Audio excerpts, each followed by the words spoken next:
अयोध्या का राम मंदिर करोड़ों श्रद्धालुओं की आस्था का केंद्र, लेकिन इन दिनों ये मंदिर भक्ति नहीं बल्कि चढ़ावे में कथित हेरा फेरी और चोरी के आरोपों को लेकर सुर्खियों में है।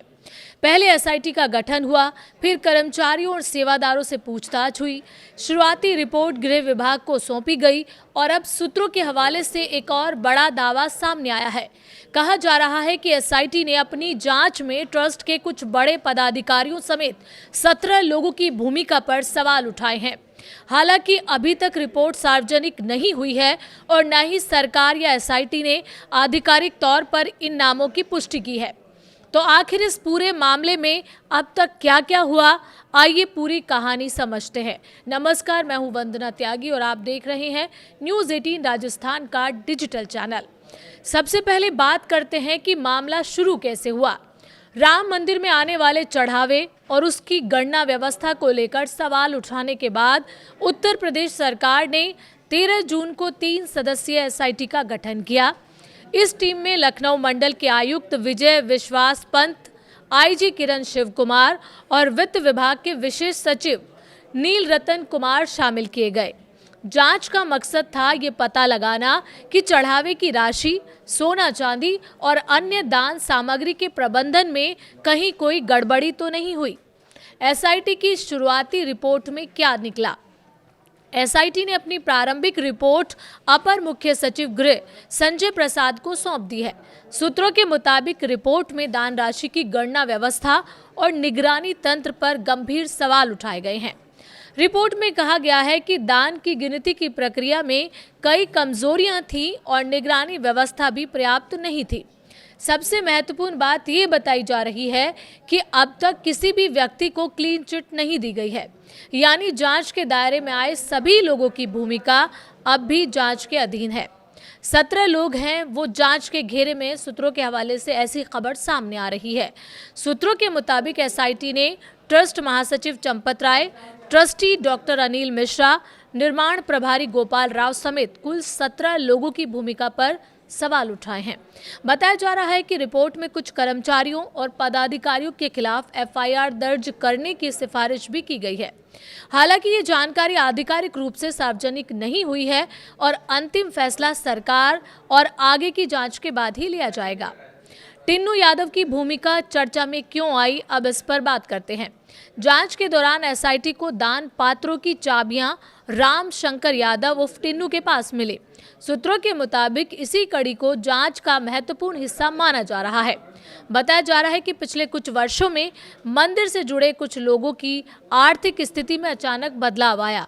एसआईटी ने ऐसे करीब 150 कर्मचारियों और सेवादारों को चिन्हित किया है, जिनकी आर्थिक गतिविधियों की जांच की जा रही है। 2 करोड़ की रिकवरी, 200 करोड़ के आरोप।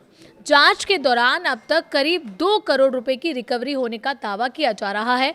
5 आरोपियों के निशानदेही पर यह बरामदगी हुई बताई जा रही है। वहीं कुछ शुरुआती अनुमानों में कथित अनियमितता का आंकड़ा 200 करोड़ रुपए से ज्यादा होने की आशंका भी जताई गई है। हालांकि इन दावों की स्वतंत्र पुष्टि अभी नहीं हुई है और अंतिम ऑडिट रिपोर्ट का इंतजार है। जांच के बाद मंदिर में क्या बदलाव आया है? जांच शुरू होते ही मंदिर की पूरी व्यवस्था में बड़े बदलाव किए गए। अब दान पात्र से पैसा निकालने की पूरी प्रक्रिया की वीडियोग्राफी की जा रही है। पहले जहां नोटों की गिनती टेबल कुर्सियों पर बैठकर होती थी, अब जमीन पर दरी बिछाकर गिनती की जा रही है। कर्मचारियों की सख्त तलाशी ली जा रही है। पुराने कर्मचारियों और बैंक स्टाफ के कुछ लोगों को हटाकर नई टीम तैनात की गई है। मंदिर परिसर में नए सीसीटीवी कैमरे लगाए गए हैं और वीडियो स्टोरेज क्षमता भी बढ़ाई जा रही है। ट्रस्ट पदाधिकारियों की भूमिका को सीमित कर दिया गया है। सूत्रों के अनुसार ट्रस्ट के कुछ प्रमुख पदाधिकारियों के अधिकार फिलहाल सीमित कर दिए गए हैं। मंदिर के दैनिक प्रशासनिक कार्य अब अयोध्या के जिलाधिकारी शशांक त्रिपाठी की निगरानी में हो रहे हैं। बताया जा रहा है कि कोई भी बड़ा फैसला प्रशासनिक निगरानी में ही लिया जा रहा है। चंपत राय पहली बार सार्वजनिक कार्यक्रम में दिखाई दिए। इन आरोपों के बीच मंगलवार को चंपत राय राम मंदिर परिसर में बने शेषावतार मंदिर के ध्वजारोहण कार्यक्रम में शामिल हुए थे। करीब 4000 लोगों की मौजूदगी में आयोजित इस कार्यक्रम में उन्होंने मंच संचालन भी किया। हालांकि चढ़ावा विवाद या एसआईटी जांच पर उन्होंने कोई टिप्पणी नहीं की। कार्यक्रम के दौरान उन्होंने 300 साल पुरानी रामचरितमानस की एक हस्तलिखित पांडुलिपि को राम कथा संग्रहालय को समर्पित करने की घोषणा भी की। इधर केजरीवाल ने एसआईटी पर सवाल उठाए हैं। दिल्ली के पूर्व मुख्यमंत्री अरविंद केजरीवाल ने एसआईटी की वैधता पर ही सवाल खड़े कर दिए हैं। उन्होंने कहा कि बिना एफआईआर के गठित एसआईटी के अधिकार सीमित होते हैं और वो न गिरफ्तारी कर सकती है और न सम्मन जारी कर सकती है। केजरीवाल ने मांग की कि मामले की जांच ईडी या सीबीआई जैसी एजेंसियों को सौंपी जानी चाहिए। आम आदमी पार्टी के सांसद संजय सिंह ने दावा किया कि उनके पास इस मामले से जुड़े दस्तावेज और सबूत हैं। उन्होंने कहा कि एसआईटी अध्यक्ष विजय विश्वास पंत ने उन्हें 25 जून को लखनऊ बुलाया था और वो जांच टीम को अपने पास मौजूद दस्तावेज सौंपेंगे। व्हिप ने भी एफआईआर की मांग की है। इस मामले में एक और महत्वपूर्ण बयान विश्व हिंदू परिषद के अंतर्राष्ट्रीय अध्यक्ष आलोक कुमार का आया। उन्होंने कहा कि रामलला के चढ़ावे में कथित हेराफेरी के मामले को दबाया नहीं जा सकता। उन्होंने स्पष्ट कहा कि एफआईआर दर्ज करके नियमित पुलिस जांच कराई जानी चाहिए ताकि सच्चाई सामने आ सके। आलोक कुमार ने कहा कि करोड़ों राम भक्तों की आस्था से जुड़े इस मामले में पारदर्शिता बेहद जरूरी है। पीएमओ तक जांच रिपोर्ट पहुंच चुकी है।